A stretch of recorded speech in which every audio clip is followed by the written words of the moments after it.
मध्य प्रदेश के इन विधानसभा चुनाव में बीजेपी की नैया के खेवैया बने हुए हैं बीजेपी के चाणक्य कहे जाने वाले केंद्रीय गृह मंत्री अमित शाह। और उनका जो अंदाज है उसकी वानगी तो देख ली गई, किस तरीके से ताबड़तोड़ पहली लिस्ट बीजेपी ने जारी कर दी। आगे का प्लान क्या है, किस तरीके से मध्य प्रदेश में अमित शाह एक नया प्रयोग करने जा रहे हैं।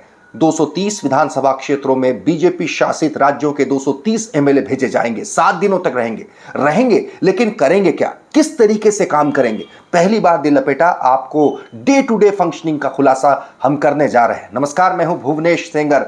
नहीं जुड़े हैं तो जुड़ जाइए। सियासत से जुड़ी सबसे विश्वसनीय खबर लेकर हम आते हैं, इसलिए गुजारिश है हमारे इस प्लेटफॉर्म को तत्काल सब्सक्राइब करें, बेल आइकन को प्रेस करें, ज्यादा से ज्यादा शेयर करें, फेसबुक पर हमें जरूर फॉलो करें। तो जिस तरीके से सबको पता है कि 230 विधानसभा क्षेत्रों में यूपी, बिहार, गुजरात और महाराष्ट्र के 230 विधायकों का, सिटिंग एमएलएस का, बीजेपी के एमएलएस का चयन हुआ है, जो मध्य प्रदेश के 230 विधानसभा क्षेत्रों में रहेंगे। 20 तारीख से लेकर 27 तारीख तक क्या करेंगे, बड़ी कवायद है। कोई कह रहा है गुप्त सर्वे करेंगे, कोई कह रहा है सीधे रिपोर्ट अमित शाह को देंगे। रिपोर्ट किस बिना पर बनाएंगे, कोई कह रहा है किसी से मुलाकात नहीं करेंगे, किसी को पता नहीं होगा कब आएंगे कब जाएंगे, चुपचाप अपनी रिपोर्ट भेज देंगे, उसी के आधार पर टिकट तय होंगे।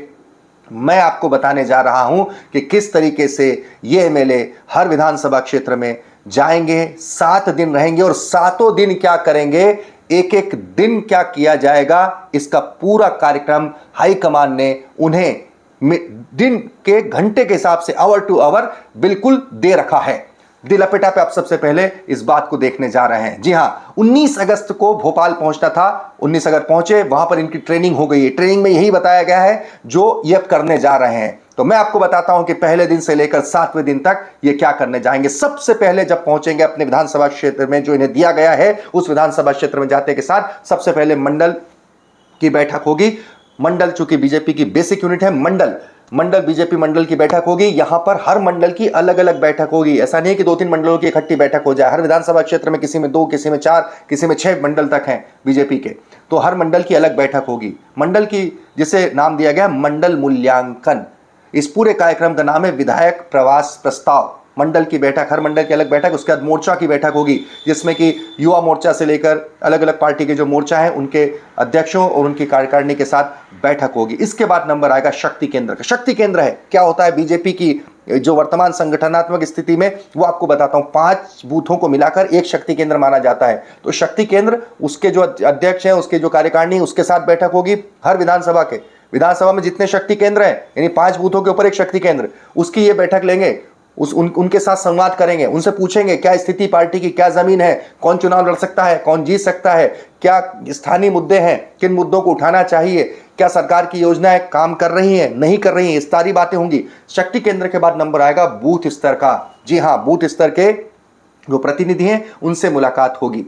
इसके बाद में अगला नंबर आएगा, इस तरह से जो एक एक दिन वाइज चलता जाएगा। अगला नंबर आएगा निर्वाचित प्रतिनिधि, पार्टी के जो जनपद अध्यक्ष हैं, जिला पंचायत सदस्य हैं, जनपद सदस्य हैं, पार्षद हैं, नगर पालिका अध्यक्ष हैं, या और साथ में पूर्व विधायक, इनके साथ बैठक होगी। इनके साथ संवाद होगा चुनाव को लेकर, चुनाव की रणनीति को लेकर, प्रत्याशी कौन हो सकता है इसको लेकर।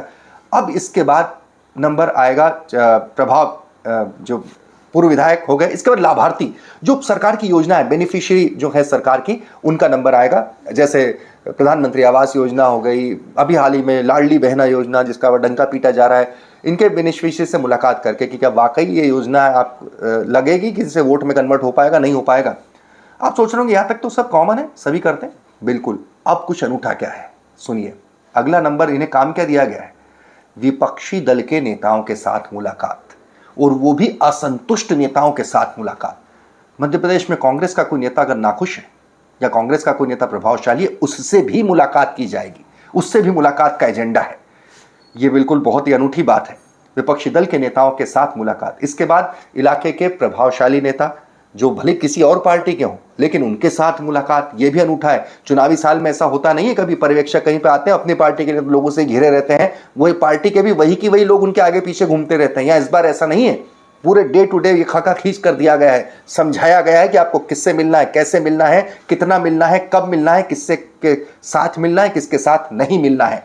प्रभावशाली नेता हो गए। इसके बाद सोशल मीडिया, खुद की पार्टी के सोशल मीडिया की टीम की समीक्षा, सोशल मीडिया का दौर है। इसके बाद सोशल मीडिया इन्फ्लुएंसर, जो विधानसभा क्षेत्र में सोशल मीडिया इन्फ्लुएंसर्स हैं उनके साथ, इसके बाद युवाओं का नंबर आएगा, युवाओं के साथ मुलाकात। युवाओं के साथ मुलाकात में ये स्पष्ट निर्देश दिए गए, ऐसा नहीं कि आप युवा मोर्चा के जो आपके कार्यकर्ता हैं उन्हें युवा समझ के आप उनके साथ बैठ जाएं।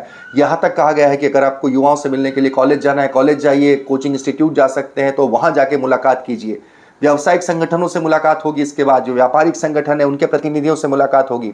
इसके बाद रेंडमली डोर टू डोर जाने का निर्देश दिया गया है। आप जाइए, डोर टू डोर जाइए, बात कीजिए, वहाँ क्या स्थिति है, आप किस प्रत्याशी को लेकर क्या स्थिति है, डोर टू डोर जाकर ये बात कर सकते हैं। इसके बाद अपनी पार्टी के असंतुष्ट नेताओं से मिलना है। इन विधायकों को असंतुष्ट नेताओं से मिलने का भी बाकायदा लिखित इंस्ट्रक्शन है। और इसके बाद स्थानीय पत्रकारों के साथ बातचीत, भोजन और पत्रकार वार्ता। 15 बिंदुओं का खाका खींच कर दिया गया है। हर दिन क्या करना है, हर घंटे क्या करना है, पूरा कार्यक्रम तय है। यह रणनीति है भारतीय जनता पार्टी की, यह है बीजेपी की शाह नीति। अलग दांव चला है। देखने की बात है कि इस पूरी कवायद से क्या बीजेपी उन प्रत्याशियों को छांट पाती है जो चुनाव में बीजेपी की नैया को पार लगा सके। सियासत को गहराई से जानना है तो दिल लपेटा को जरूर सब्सक्राइब करें।